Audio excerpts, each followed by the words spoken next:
کسی نہ کسی طریقے سے جو لوگ ہمارے فیملی ممبرز بھی ہوتے ہیں ایک لاشعوری لیول پہ، جیسے کہ دو بہن بھائی یا بچے آپس میں شریک ہوتے ہیں تو وہ ایک دوسرے کے ساتھ کچھ نہ کچھ گڑبڑ کر رہے ہوتے ہیں، اس کو سبلنگ ریولری کہتے ہیں۔ سبلنگ ہوتے ہیں بہن بھائی، سبلنگ ریولری ہوتی ہے کہ آپ کا ایک 10 سال کا بچہ، ایک 12 سال کا، ایک 14 سال کا، تو وہ ایک دوسرے کے رکیب سے بنے ہوئے ہیں۔ ایک بچہ آپ کو کہتا ہے کہ میں نے آئس کریم کھانی ہے، تو آپ کہتے ہیں چلو بیٹا میں تمہیں آئس کریم کھلا دیتا ہوں۔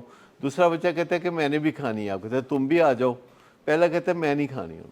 اب بچے جو ہیں نا وہ اس بات کو چھپا نہیں پاتے، وہ کہتے ہیں جی اینو تسی کھوا لو آئس کریم، میں ہوں نہیں کھانی، میں تے اٹینشن چاہنا سا صرف تہاڈی، اور میں صرف آئس کریم کھانا چاہ رہا تھا، اے تسی وچ نال میرا شریک پا دیتا ہے۔ لیکن جب یہی بڑے ہو جاتے ہیں، 25 سال کے 30 سال کے ہو جاتے ہیں، تو پھر وہ کہہ نہیں سکتے کہ میں بھی تمہارا رقیب ہوں، میں بھی تمہارا شریک ہوں، لیکن ہوتے ہیں۔ لہذا جب آپ کہتے ہیں نا میں نے ڈائٹنگ کرنی ہے، میں نے سمارٹ ہونا ہے، تو وہ کہتے ہیں تے میں ہون نہیں دینا کہ تو میرے نالوں زیادہ سمارٹ ہو جائیں، اے میں تینوں ہون نہیں دینا۔ اور پھر بہانے اس کو کھانا کھلائیں گے، اس کو کچھ ایسی پوزیشن میں رکھیں گے کہ جو وہ ون ڈاؤن ہو، ون ڈاؤن، چاہے وہ میاں بیوی بھی ہوں۔ تو ابھی پچھلے دنوں ہمارے ہاں کسی کی میں بات سن رہا تھا کہ کسی نے کہا کہ میرا خامد جو ہے وہ مجھے مٹھائیاں بہت آفر کرتا رہتا ہے، تو کسی نے مشورہ دیا کہ تم اپنے خامد کو کہو کہ وہ کیا تمہیں قتل کرنا چاہتا ہے۔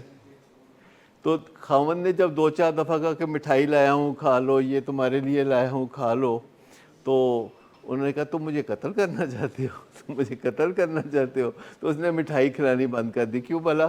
وہ واہ بڑا جی الزام لگ گیا کہ تو منو قتل کرنا چاہنا ہے، من تھا مارنا چاہنا ہے۔ تو پھر اسے خیال آیا کہ بھئی اچھا میں یہ کام نہیں کرتا۔ تو جب آپ کے ساتھ بھی کوئی بندہ ایسی بات کرتا ہے کہ یہ سگریٹ پی لو، یہ چرس پی لو، یہ تھوڑا سا شراب پی لو، تو آپ کہ تم مجھے خوار کرنا چاہتے ہو، پریشان مارنا چاہتے ہو، جان سے مارنا چاہتے ہو؟ تو وہ بندہ کہا نہیں نہیں میں تو تمہارا دوست ہوں۔ کہتے یار تو بات کیسی کر رہے ہو تم؟ جو پٹھی صلاح دے تو اس کے ساتھ آپ ایک چھوٹا سا سوال کر سکتے ہیں کہ تم مجھے کیا کرنا چاہتے ہو؟ تو آپ کو سمجھ میں آ گئی کہ کچھ فیملی کے اندر بھی بیچ میں ہوتے ہیں انکانشیسلی، لاشعوری طور پر، جو نہیں چاہتے کہ وہ بندہ جو نشے کا مریض ہے یا اوور ایٹر ہے یا شوگر کا مریض ہے وہ ٹھیک ہو جائے انکانشیسلی۔ ان کو کچھ اپنے گرج ہوتے ہیں پرانے بچپن کے، لیکن مروت میں کچھ کہتے اور ہیں اور مشورے دیتے ہیں جس سے کوئی خوار ہو۔ رشتہ داروں میں، درانیاں جٹھانیوں میں، دیوروں جیٹھوں میں آپ کو خطرہ جو ہے اپنوں سے ہے، آپ کو خطرہ غیروں سے نہیں ہے۔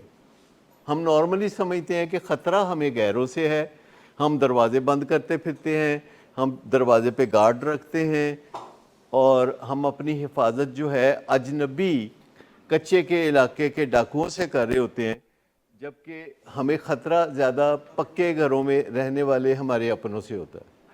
اور یہ سائنٹیفک فیکٹ ہے دنیا میں، دنیا میں سب سے زیادہ جو مرڈر ہوتے ہیں وہ میاں کے ہاتھوں بیوی اور بیوی کے ہاتھوں میاں کا ہوتا ہے۔